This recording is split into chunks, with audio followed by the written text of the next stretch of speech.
I just want to talk about data all day. I sensed it. I sensed it. Because, I finished this study and then started really going back to all that public service had published. And that's where you can really see the gaps, I mean, the simplest place to start is, you need good data to create effective, useful policy. And in government, at least, and I would argue in all sectors, you can't fix what you don't know. I'm going to put that "know" in air quotes for a moment, because we know. Data is power.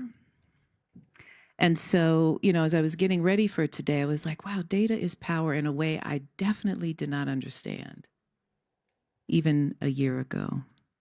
And so the absence of certain data in public service in 2025, 4 years after the call to action, tons of requests from every employee network. The absence of certain sets of data is intentional, and it is intentionally concealing. So we know that data is power. Since 2020, let me start positive before I get a little negative. It's loving negative, though, I promise. We have the most robust sets of data about Black life in Canada that we've ever had. It is like actually joyful for me to give up my good, hard-earned hours of sleep to go through data sets night after night, which is what I do. Or I'm reading case law, okay? I see my friend Carol over here. I'm reading case law, or I'm digging in data. One of the best pieces of data we have, and I think, it's perfect because of what you mentioned, is a study that was published, I'm going to say about a year ago. It's called The Education and Earnings of Canadian-Born Black Population, right? Education and Earnings of Canadian-Born Black Population. It is so dense that I've gone through it multiple times, and I'm like, I need to go back again, right? And here's where you can really understand the rich diversity of who we are as Black peoples in this nation, but the historical impact of systemic racism that whoops our butt regardless. You can see it in this data set.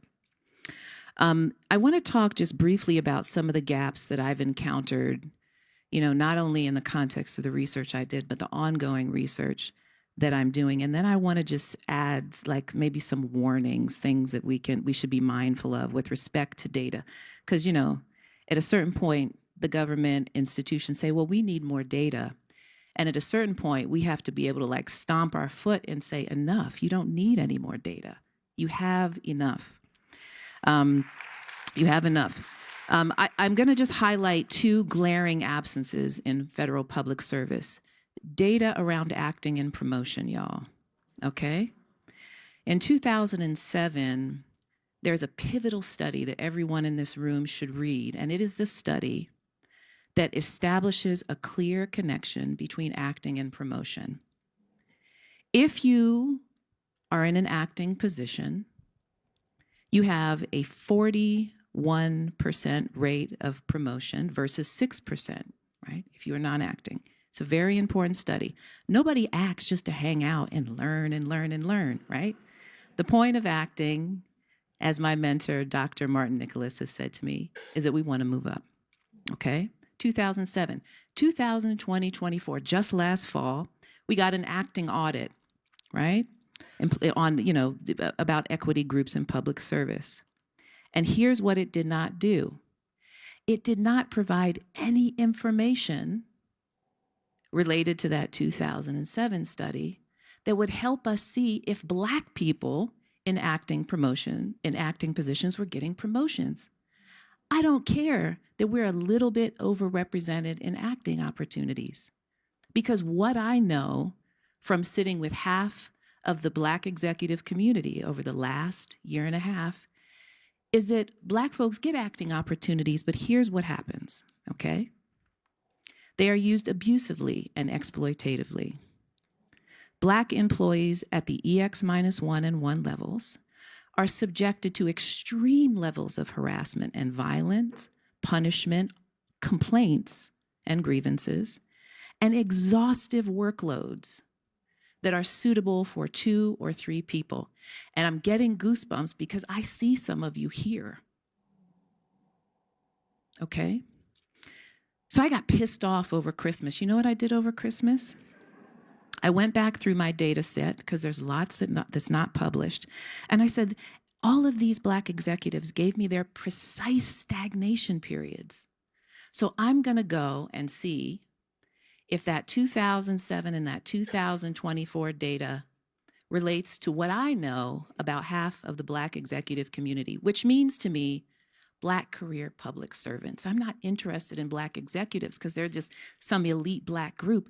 What makes this study important is these are Black folks with 20 and 30 years in federal public service. All but 4 in the study have at least 20 years in federal public service. And here's what I found out, okay? In some, with the exception of 1, Black employees were not promoted. After 4 months, after 15 months, as the 2007 study noted. In fact, acting opportunities for Black employees create extreme periods of career stagnation, 5 to 7 years on average, 46%, 5 to 7 years of stagnation. So I'm just going to say that what we have is disingenuous, and we need that data, because I will put all of my reputation on the fact that if that 2007 study is updated for Black employees, you will see that Black employees are being used exploitatively in acting opportunities. So that's the first thing we need. Give us honest data. Don't waste all this taxpayer money in cute little audits and tell us that Black folks are slightly overrepresented in acting opportunities. Tell us whether or not Black folks are moving up, because I already know that they're not. Okay, so that's one thing that we need.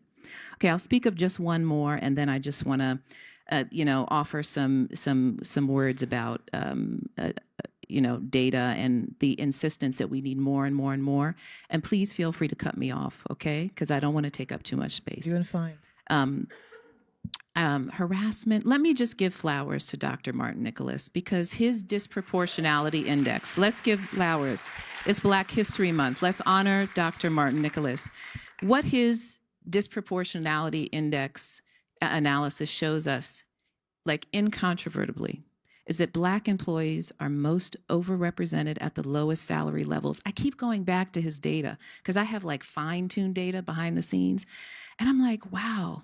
There are enormously, I call it radically disproportionate numbers of Black employees in federal public service who make less than $70,000 a year. Radical, right? Because disproportionalities are not the end all and be all for how we can build a case for systemic racism. I'll talk about that in a minute.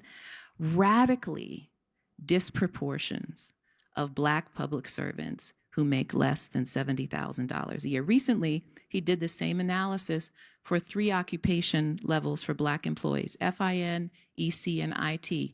And you know what he found? Black women are the most disadvantaged of all groups across public service. We need his data. All of us need that data, because it is clear Black women. When it comes to disproportionality indexes, because I've heard, as I've moved around to dozens of different departments, I've heard people attack his research. So I'm listening. Disproportionality indexes or disproportionate outcomes are not the end all and be all, right? Here's a great example. I'm American, and in the United States, Asian Americans are 7% of the national population. They make up 25% of all Ivy Leagues, right? So we can do a lot of things with that disproportionate overrepresentation in Ivy Leagues. What I do with that is I go, shit, my kids need to hang out with some more Chinese kids, right? That's what I do, because they got something obviously I'm not doing, right? I'm trying to learn, okay? But when disproportionate outcomes, differences are paired alongside qualitative data, experimental studies like audits OAG's number 5, right, which I consulted on as well, is a great example. And the historical analysis that Hodan just mentioned, disproportionality outcomes and indexes are incontrovertible. Nobody can touch that, right? You can read them against other data sets to make the whole picture. So his work is solid, and we will not let folks diminish our brother's good work, period. Okay, let me just say, I'll just say one other thing and then I'll hush up. So we need these 2 data sets. You know, we need more of Dr. Martin Nicholas's data disaggregated even further, because when I was like, wow, I can see clearly that Black women are most disadvantaged. Now, in my study, I can see that, but your data paired with my study is like, bam, that's the light bulb. Here's a caveat. We need this data, but we also need to understand when we're being played with, okay? More data means delayed action, the dismissal of lived experiences. And here are the things I want us to just be aware of as we move forward. We need to refuse and resist. 1, shifting goalposts, right? Well, you know, we really want to prove this, but, you know, now I think we want to prove this, right? Shifting goalposts. Secondly, selective skepticism is evidence of anti-Black racism, right? So many folks that I've come in contact with have demanded excessive proof for systemic racism, right? But they don't apply those same standards of evidence to other equity issues, right? So selective skepticism is evidence of anti-Black racism, and we need to stand on that. Third, ignoring Black people's lived realities. You know what happened after that study came out? Maybe I shouldn't be saying this, but I'm going to say it. When that study came out, some folks in power were like, well, let those Black people come and bleed out to us so we can hear their stories. Okay? Are you insane? Are you insane? The reason that there's no other study like this study, and let me be clear, there are 5 literature reviews that have been done for this study. You will not find this data anywhere else for one simple reason. Because the violence and discrimination inside of Canada's federal public service is so profound that the folks with the most power who don't speak and certainly shouldn't have those experiences had no other choice, right?